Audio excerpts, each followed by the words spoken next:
इलाके में green field colony के अंदर एसी का कंप्रेसर फटने से उसके धुएं की वजह से दम घुटने से एक परिवार के 3 लोगों की मौत हो चुकी है। फिलहाल उस कॉलोनी में हम मौजूद हैं। सीधी तस्वीर आपको मैं दिखाते चलूं कि जो पहली मंजिल का आप घर देख पा रहे हैं, जिसकी बालकनी में 2 फिटेड एसी आपको नजर आएंगे। इसी के कंप्रेसर में ब्लास्ट हुआ, जिसके बाद आप पूरे घर का जब हाल देखेंगे आप अंदाजा लगा पाएंगे कि शीशे टूट चुके हैं, सरिया निकल चुका है और इसी से आप अंदाजा लगा सकते हैं कि पूरे इस घटनाक्रम की ग्रेविटी कितनी बड़ी थी। जबकि उसके बिल्कुल ऊपर जो मंजिल है उस पे भी आप देखेंगे कि धुएं की जो कालीक है वो कितनी ज्यादा बड़े पैमाने पर है। एसी के अंदर शॉर्ट सर्किट हुआ जिसमें आग लगी, जिसके कारण मकान का जो एक हिस्सा है वो आगजनी से घायल हो गया। लेकिन बिल्कुल उसी के ऊपर रहने वाला जो एक परिवार था वो इसकी चपेट में आ गया। आपको मैं बता दूं कि पति पत्नी और उनकी बेटी जो है उनकी मौत हो गई इस पूरे घटनाक्रम में, जबकि उनका जो बेटा था वो कुछ भी किसी भी तरीके से बाहर आ गया। और आप देख सकते हैं कि यहाँ से कांच टूट गया और फिर ये लोग नीचे गिर गए। अब आपको जो उनका बेटा था वो नीचे गिरा, उसकी फिलहाल हाथ और पैर में गंभीर चोटें आई हैं, जिसके बाद उसको अस्पताल में एडमिट किया गया। फिलहाल मैं आपको बताते चलूं कि जब हम अंदर जाने की भी कोशिश करेंगे तो एक बार मैं आपको दिखा दूं कि यही वो एरिया है जहां पर जो उनका एक युवा बेटा है वो कूदा, गिरकर उसने अपनी जान बचाई, जो इकलौता जीवित है फिलहाल इस पूरे परिवार में। लेकिन परिवार में माता पिता और बिटिया जो है उनके साथ साथ जो एक पालतू जानवर था उसकी भी घटनाक्रम में मौत हो गई है। शहरों में रहने वाले ये उन परिवारों के लिए एक चिंता और एक गंभीर विषय के तौर पर नजर आता है, जो कि लगातार एसी का उपयोग करते हैं तो बाकायदा उसकी सर्विसिंग कराएं, क्योंकि ब्लास्ट आपके घर में हो या किसी और के, नुकसान किसी को भी पहुंच सकता है। क्योंकि ये सीधा उदाहरण है कि ब्लास्ट जो है वो एक के घर में हुआ, लेकिन धुएं की वजह से एक पूरा परिवार जो है वो समाप्त हो चुका है। और फिलहाल आगे आपको ना उस घर की भी तस्वीर दिखाएंगे जहां पर इस पूरे हादसे के चलते 3 लोगों की मौत हुई है। और साफ तौर पर शहरों के अंदर खास तौर पर गर्मी के मौसम में एसी का लगातार इस्तेमाल जानलेवा कैसे साबित हो सकता है, फरीदाबाद में ये एक जीता जागता उदाहरण बनकर सभी के सामने उभरा है। सत्येंद्र झा के साथ शिवानी मिश्रा, टाइम्स ऑफ भारत के लिए फरीदाबाद से।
रितु जी, आपके जो पूरे घर में हादसा हुआ इसके बाद आप क्या उस समय एग्जैक्टली क्या हुआ? रात के समय नींद खुली तो धुआं था थोड़ा थोड़ा मेरे कमरे में और ऑरेंज लपटें सारी नीचे स्प्लिट से गिर रही थी।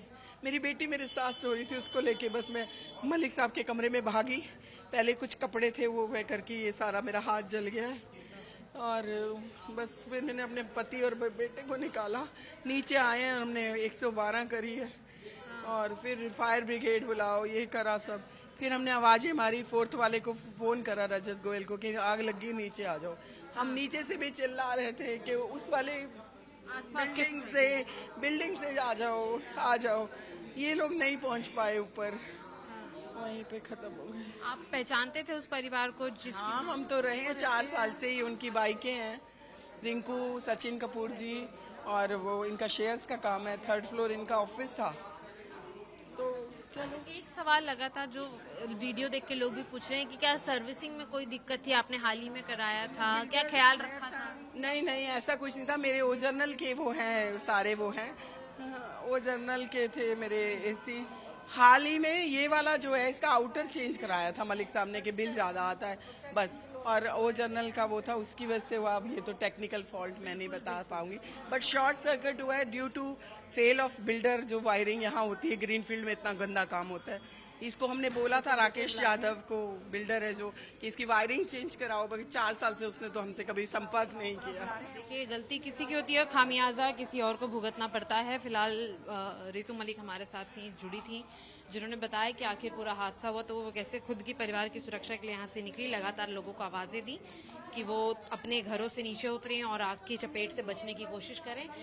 पर इस पूरी आगजनी के अंदर 3 लोगों की और एक पशु की मौत हो चुकी है।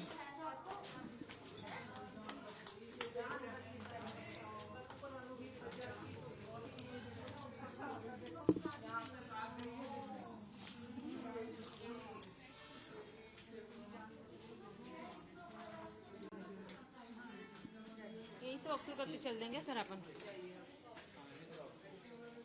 हरियाणा के फरीदाबाद इलाके में ग्रीनफील्ड कॉलोनी के अंदर आग लगी और फिलहाल जिस घर के अंदर ये एसी का ब्लास्ट हुआ है, जिसकी वजह से 3 लोगों की मौत हुई है। बिल्कुल आपको मैं तस्वीरों के जरिए दिखाते चलूँ कि किस तरीके का हाल इस पूरे घर का है। और आप यहाँ पर सत्येंद्र झा के लेंसेज से देखेंगे कि पूरा जो घर है वो किस तरह से आगजनी हुआ है। देख सकते हैं कि पूरी कालीक जो है वो पूरे हर कोने में फैली है। और इसी के अलावा आप ये एक कमरा देख रहे थे, ये दूसरा कमरा देखें आप कि चीज़ें जो हैं वो फटकर चिथड़ा हो गई है। यहाँ देखिए, जो फर्नीचर का काम होता है, इंटीरियर का काम होता है, वो पूरी तरह से नष्ट हो चुका है। यहाँ आप देख सकते हैं कि इस पूरा कमरा जो है वो बर्न हुआ है। अब इसी के अलावा जो घर के दूसरे हिस्से हैं उसके भी आपको मैं तस्वीर दिखाते चलूँ। आप ये देखिए कि ये जो कपड़े हैं यहाँ पर, इनका ये जल के गल चुके हैं। वही रसोई का अगर आप हाल देखेंगे तो आपको यहाँ पर भी नजर आएगा। साफ तौर पर जमीन से लेकर जो इसकी छत है वहां तक आप अंदाजा लगाकर तस्वीरों से देख सकते हैं कि कितना बड़ा नुकसान जो है वो हुआ है। और साफ तौर पर जिस तरीके से पूरे घर को आग ने अपनी चपेट में ले लिया था, उससे अंदाजा लगा सकते हैं कि और बहुत बड़ा हादसा होने से बच गया। इसमें कई और लोगों की जान जो है वो संकट में आ सकती थी। विंडो आप देखेंगे कि गल कर एक तरफ समेट चुकी है। और साफ तौर पर जो इस घर की मालकिन है रितु, जो इस मौका वारदात पर मौजूद थी, वो फिलहाल अपने घर में आई हुई हैं। और मैं आपको बताते चलूँ, हर कमरे का जो हाल है वो कुछ ऐसा ही है। और कहीं ना कहीं आपको मैं बताते चलूँ कि ये देखिए, जब आप इस पूरे घर के हिस्से को देखेंगे, छत को देखेंगे, आप अंदाजा लगा पाएंगे कि किस तरीके से हालत जो है वो खराब हुई है। और मैं आपको बताते चलूं कि हम अब मुख्य रूप से उस कमरे में मौजूद हैं जहां पर इस पूरे हादसे ने अपनी जगह बनाई। और अगर आप देखेंगे, सबसे महत्वपूर्ण ये एक पूरा कबर्ड है, ये जलकर खाक हो चुका है, कपड़े जलकर खाक हो गए। लेकिन अगर आप इन एरियाज को देखेंगे तो आपको समझ में आएगा कि जो जलकर खाक हो जाती हैं चीजें, तब कैसे उसके बुरादे रह जाते हैं। कुछ इस तरीके का हाल है। और साफ तौर पर ये जो पूरा बेड है, आप देखिए कि कितनी देर तक जो है वो आग जल रही होगी, कि जिसके बाद जो पूरा बेड है वो एक बहुत ही छोटे मलबे में तब्दील हो चुका है। ये पूरे ब्लास्ट के बाद की तस्वीर है। और अब आपको बालकनी की ओर जो है वो रास्ता दिखाने की कोशिश करेंगे सत्येंद्र, कि आप देखेंगे जहां से ये एसी का कंप्रेसर फटा, पूरी तरीके से ब्लास्ट हुआ, उसके बाद जो हादसा था वो कितना ज्यादा बढ़ गया और बड़ा हुआ। ये आपने तस्वीरें देखी, आपको सत्येंद्र बता रहे हैं कि आप देखेंगे कि पूरा जो कंप्रेसर है वो किस तरीके से इसका जला, ब्लास्ट हुआ, गल गया। और अब आपको मैं दूसरी तस्वीर यह भी दिखाते चलूँ इसी पूरे मामलात के अंदर, कि हम फर्स्ट फ्लोर पर मौजूद हैं, जहां पर आप देखेंगे कि ये जो पूरा शीशा है वो टूट चुका है, कुर्सियां गल चुकी हैं, लेकिन यहाँ जो पूरी गैलरी थी इसे तोड़ा गया, ये टूटा और उसके बाद ही उनका जो एक बेटा था वो बाहर कूदा, जिसकी जान फिलहाल बची हुई है। और आपको मैं बताऊं कि इसी मकान के जो ऊपर वाला मकान है वहां पर पूरा धुआं उठा, और जब उस पूरे कमरे में धुआं फैला तब मौके पर मौजूद जो 4 लोगों का परिवार था उसमें से 3 लोगों की मौत हुई, साथ ही उनके घर में एक पेट था उसकी भी मौत हुई। जो उनका बेटा है उसने इस बालकनी से छलांग लगाई अपनी जान बचाने के लिए, जिसके बाद उसकी जान बची है। लेकिन लकड़ियों के ये दरवाजों के जो फ्रेम है बालकनी के, ये बताने के लिए काफी है कि ये हादसा कितना ज्यादा खौफनाक था, कितना ज्यादा भयावह था। और फिलहाल इस घर के अंदर मौजूद जमीन का हर एक जो टुकड़ा है वो इस पूरी घटनाक्रम की गवाही दे रहा है। बता रहा है कि शहरों में रहने वाले लोग जो एसी का लगातार इस्तेमाल करते हैं, किस तरह से एक सर्विसिंग, केबल, वायरिंग का अगर ख्याल ना रखा जाए तो ना सिर्फ आप अपनी जान को खतरे में डालेंगे बल्कि आपके आसपास रहने वाले रहवासी पड़ोसियों की जान को भी बहुत बड़े पैमाने पर खतरा दे सकते हैं। आप लोग यहीं रहते हैं? कहाँ रहते हैं आप? मैं ग्रीनफील्ड मेन रोड पर रहती अच्छा, ये जब हादसा हुआ आप लोगों को कब पता चला? हूँ। हमें 3:15 बजे पता चला, हम आए थे उस वक्त। क्या देखा आपने फिर? हमने देखा ये जो यूनिट है ना, पहले इसमें आग लगी, मतलब जो लग रही थी आग, हम आए थे तो जो इन्होंने बताया कि इसमें आग लगी, फिर दूसरे वाली यूनिट ने भी आग को पकड़ लिया। जब आग पकड़ी, यहाँ पे ये बता रहे हैं कि बिल्डर से बोल रहे थे कि काफी दिन से कि वायर इसकी चेंज कर दो, और हाई वोल्टेज थी तो वो शायद धुआं आपने देखा पूरा उड़ते हुए? हाँ, धुआं बहुत ज्यादा था। इन्होंने फोन भी किया ऊपर वालों को, हमारे पास तो इनका वो नहीं था संपर्क शुद्ध, तो ऊपर कॉल किया तो उन्होंने कहा कि भाई धुआं बहुत ज्यादा है। वो कोशिश भी किया आने की, लेकिन वो वहाँ दम घुटा होगा। और बच्चे सेकंड फ्लोर से कूद रहा था तो पैर में चोट भी आई है, तो दूसरे वाले पड़ोसी ने उस बच्चे को बचाया और हॉस्पिटल में किया। पर मैं माननीय अपने प्रदेश के मुख्यमंत्री माननीय नायब सैनी जी से और हमारे फरीदाबाद के मुखिया चौधरी कृष्णपाल गुर्जर जी से मैं अनुरोध करना चाहती हूँ, 423 एकड़ की हमारी कॉलोनी है, इस पर काम किया जाए। काम नहीं किया जाए, इस पर फायर ब्रिगेड सेंटर इमीडिएटली होना जरूरी है, क्योंकि हादसा ठीक कभी भी है मैम, आपका ये जो पूरा घर जल गया है फिलहाल, और आप लोग भी कह रहे हैं आप लोग इसकी शिकायत करते रहते हैं बिल्डर से, लेकिन कोई सुनवाई नहीं होती, इसका पूरा जिम्मेदारी कौन लेगा? क्योंकि देखिए आपके परिवार की फिलहाल शुक्र है जान बच गई, एक परिवार आज पूरा खत्म हो गया है।